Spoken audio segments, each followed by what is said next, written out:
ऐसे ही मज़ेदार cartoon video देखने के लिए हमारे चैनल को सब्सक्राइब करें। राक्षस दोनों को मारने वाला ही होता है। तभी जंगल से आवाज आता है।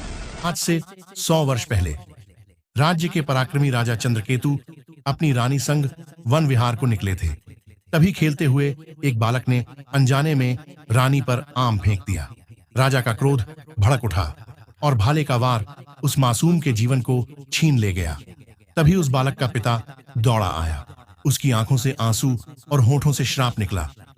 जैसे तुमने मेरे पुत्र को मारा है, वैसे ही तुम कभी पिता नहीं बन पाओगे। वर्ष बीतते गए, परंतु राज दरबार में उत्तराधिकारी का जन्म न हुआ। हताश राजा ने अपने गुरु से उपाय पूछा।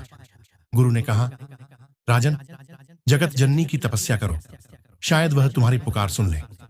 राजा महीनों तपस्या करता रहा, किंतु पुत्र प्राप्त न हुआ। आखिरकार उसका धैर्य टूट गया और वह शरण में गया अंधकार के स्वामी दैत्यराज अंधकासुर के। कुछ ही दिनों में प्रकट होकर अंधकासुर बोला, तुझे पुत्र मिलेगा, पर एक शर्त है। हर वर्ष पहले जन्म लेने वाले शिशु की बलि मुझे चढ़ानी होगी। राजा ने यह शर्त स्वीकार की और तब से हर वर्ष गांव का पहला नवजात बलि का शिकार होने लगा। गांव की मांओं की गोद उजड़ने लगी, पिता के सपने टूटने लगे और इस तरह शुरू हुई एक भयावह परंपरा, जिसका अंत आज तक कोई नहीं जान सका। बहुत साल बाद नया साल की शुरुआत। अरे भाई, साल खत्म हो गया और नया साल की शुरुआत हो गई है और फिर अंधकासुर को बच्चे की बलि देना होगा गांव वालों को। अरे हाँ यार, सही बोला तुमने। तुम्हें पता है, इस बार गांव में 5 औरत के गर्भ में बच्चे हैं। आप देखना है कि किसको सबसे पहले बच्चा जन्म लेता है।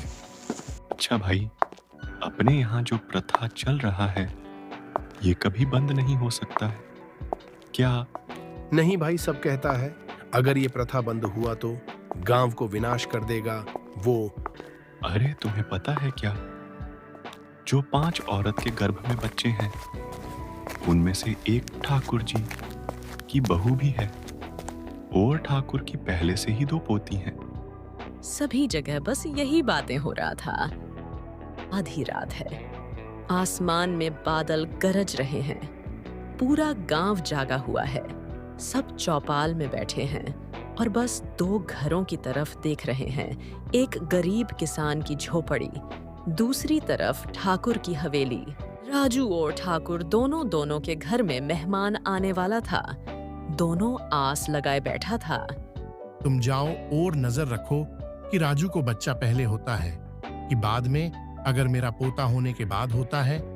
गांव में सौर कर देना कि पहले राजू का बच्चा हुआ है, जब उसका बच्चा होगा तब मेरा बच्चा होगा। मालिक, ये गलत नहीं होगा राजू के साथ। मालिक, गांव वाला को आप झूठ मत बोलिए। राजू, तुम चिंता मत करो, मैं गांव को कुछ नहीं होने दूंगा। रघु राजू के घर जाता है और राजू को बोलता है, रघु, तुम्हें सेठ जी ने भेजा है ना? क्यों आए हो यहाँ? तुम चले जाओ। राजू भैया, आपको तो पता है साल की शुरुआत में जो बच्चा होता है उसे क्या किया जाता है। मैं इसलिए आया हूँ क्योंकि सेठ जी की बहू को भी पीड़ा शुरू हो चुका है और उधर भी बच्चा होने वाला है, तभी पता करने आया हूँ।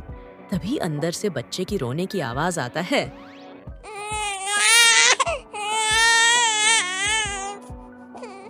बेटा राजू, बच्चा हो गया और तुम्हारा पति सुरक्षित है। इतना सुनते ही राजू की आंख से आंसू बहने लगते हैं।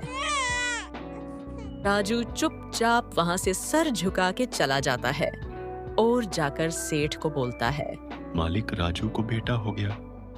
भगवान ने आपके बच्चा को बचा लिया। हाँ रघु, तुम सही बोल रहे हो, अब मेरा बच्चा सुरक्षित है। तभी घर के अंदर से एक दासी आती है और बोलती है, मालिक, मालकिनी को बेटा हुआ है और माँ और बच्चा दोनों सुरक्षित है। तुम अभी मेरे बहू के पास रहो, मेरा बेटा आता ही होगा। जब मेरा बेटा अपने बेटा को देखेगा, तब वो तुम सबको इनाम देगा। कुछ समय बाद पंडित और गांव के कुछ लोग राजू कैद घर पहुंचता है। राजू, तुम्हें पता है ना कि मैं तुम्हारा बच्चा लेने आया हूँ। पंडित जी, आप मेरे बच्चे के बदले मेरा बलि दे दीजिए, लेकिन मेरा बच्चा को छोड़ दीजिए। आप कहो तो मैं गांव छोड़कर चला जाऊंगा। राजू, हम सबको भी बुरा लगता है किसी नया शिशु को बलि देने में, लेकिन क्या करें अगर हम सब ऐसा नहीं करेंगे तो वो दानव पूरा गांव को खत्म कर देगा। मुझे माफ कर देना राजू। पंडित जी बच्चे को लेकर जंगल के रास्ते जाने लगता है। अंधकासुर के गुफा की ओर तभी बच्चा रोना बंद कर देता है। अरे पंडित जी, ये बच्चा तो मर गया, अब क्या करें? है भगवान, आप क्या करें हम सब। पंडित जी, मैं और रघु जाता हूँ और सेठ जी का बच्चा लेकर आता हूँ। सेठ, आप कोई कीमत पर अपना बच्चा नहीं देगा। चलो हम सब यही बच्चा को बलि देता हूँ और गांव में किसी को भी नहीं बताएंगे। इस बार पता चल जाएगा कि जो माँ बाप अपने बच्चे की कुर्बानी देता है वो क्या सत्य है। हाँ पंडित जी, आप सही बोल रहे हैं। मारने वाला से बड़ा होता है बचाने वाला। अगर हम सबके झूठ बोलने से अगर किसी का जान बचता है तो इससे बारी क्या बात होगी।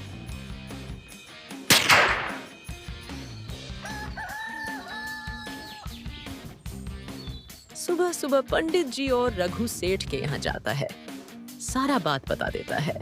सेठ जी, ये श्राप तोड़ने का दूसरा मौका कभी नहीं मिलेगा। आप अपने बच्चे और खुद का ख्याल रखिए। वो दानव जब उठेगा तब सबसे पहले आपको ढूंढेगा। आप चिंता मत कीजिए, मैं अपने बच्चे और गांव को बचाने के लिए कुछ भी कर सकता हूँ। बहू, तुम और अपने बच्चे के साथ अंदर ही रहो। आज वो दानव आज कोई कीमत पर अपने परिवार को नष्ट करना चाहेगा।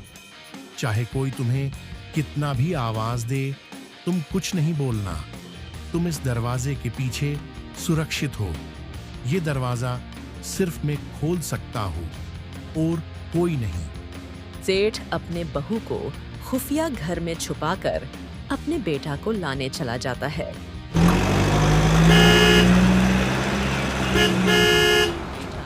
और उसका दोस्त उतरता है। शाम के 8 बजे एक बस रुकता है। अच्छा भाई प्रवेश, तुम बताओ और कितना दूर है तुम्हारा गांव यहाँ से? दोस्त है थोड़ा सा दूर, मेरा पिताजी आते होंगे।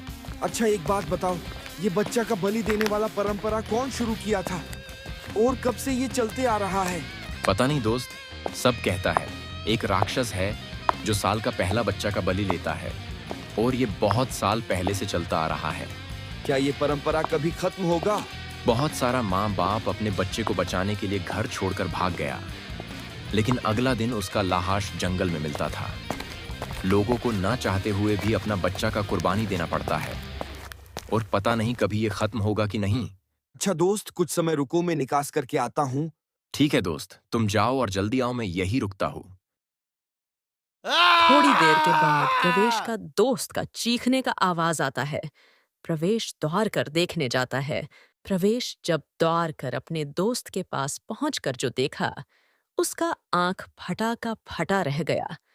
वो देखता है एक मायला सा जीव उसके दोस्त को काट के टुकड़ा कर रहा है। प्रवेश डर जाता है और दौड़ कर भागने लगता है। प्रवेश भाग रहा होता है, तभी उसको रास्ते में उसका पिता मिलता है। पिताजी, आप यहाँ कैसे? जल्दी घर चलिए, हम सब इस जंगल में सुरक्षित नहीं हैं। यहाँ एक राक्षस है जो मेरा दोस्त को भी मार दिया।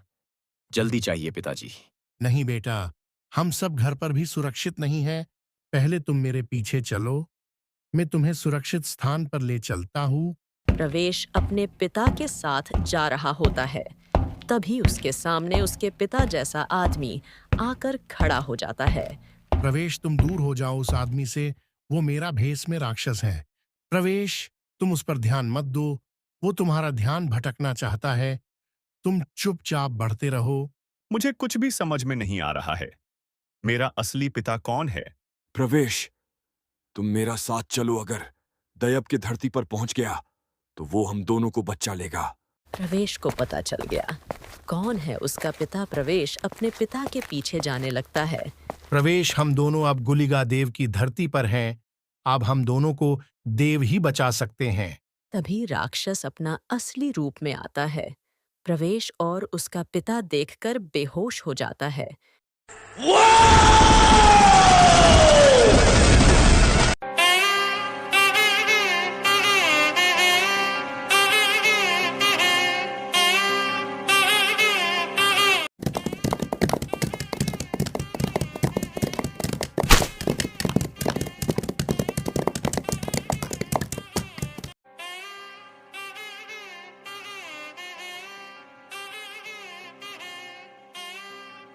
देव राक्षस को मार देता है। कुछ समय बाद सेठ और उसका बेटा को होश आता है। तब पिताजी, क्या हम सब जिंदा हैं? हाँ बेटा, ये देव की भूमि है। यहाँ कोई भी अन्य करेगा तो देव उसे छोड़ता नहीं है। इसका मतलब आब अंधकासुर नहीं रहा, अब हमरा गौ आजाद है। हाँ प्रवेश, आपसे गौ में किसी भी बच्चे की बलि नहीं देनी पड़ेगी। गांव पर से पुराना श्राप खत्म हो गया और गांव का पुराना बलि प्रथा भी खत्म हो गया।